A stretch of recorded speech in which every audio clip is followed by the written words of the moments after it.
Kahapon nga mga tropa ang naging debut ni Bronny James sa NBA. Marami nga ang nagbigay ng mga magagandang reaksyon dito at meron din na hindi natuwa sa naging laro nito. At isa na dito ang longtime haters ni LeBron James na si Paul Pierce. Sa naging reaksyon ni Paul Pierce matapos ang preseason debut ni Bronny James laban sa Minnesota Timberwolves, hindi napigilan ng dating NBA superstar ang pagtawanan at pagpapahayag ng kanyang mga saloobin tungkol sa anak ni LeBron James. Ayon kay Pierce, hindi pa raw handa si Bronny para sa NBA at ang dahilan lamang ng kanyang pagkakaroon ng pagkakataon sa liga ay dahil sa kanyang ama. Para sa akin, hindi pa talaga NBA ready si Bronny, sabi ni Pierce habang kinukutya ang ipinakitang laro ng batang James.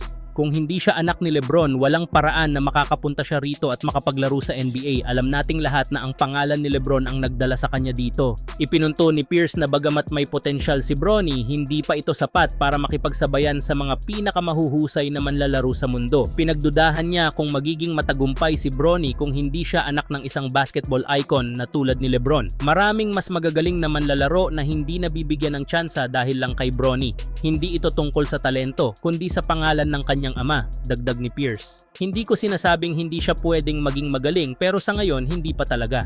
Ang mga salita ni Pierce ay tila nagpapakita ng pagkadismaya sa kung paano minsang ang koneksyon sa pamilya ay maaaring magdala ng mga oportunidad na hindi nararapat para sa iba. Para kay Pierce, malinaw na kailangan pang patunayan ni Bronny na kaya niyang magtagumpay sa sarili niyang kakayahan at hindi lamang dahil sa anino ng kanyang ama.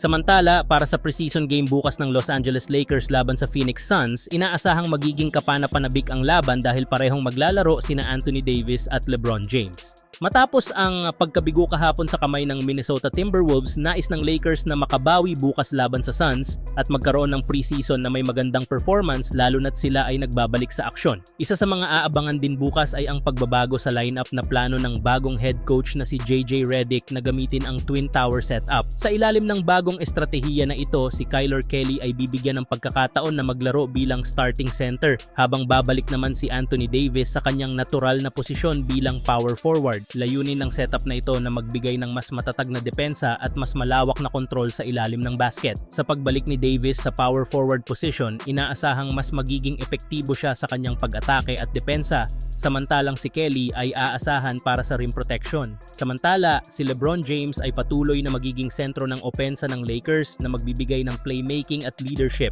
Ang laban bukas ay isang magandang pagkakataon para makita kung gaano kabilis maaangkop ang mga bagong estratehiya ng Lakers at kung magiging epektibo ang kanilang Twin Tower lineup kontra sa matibay na Phoenix Suns.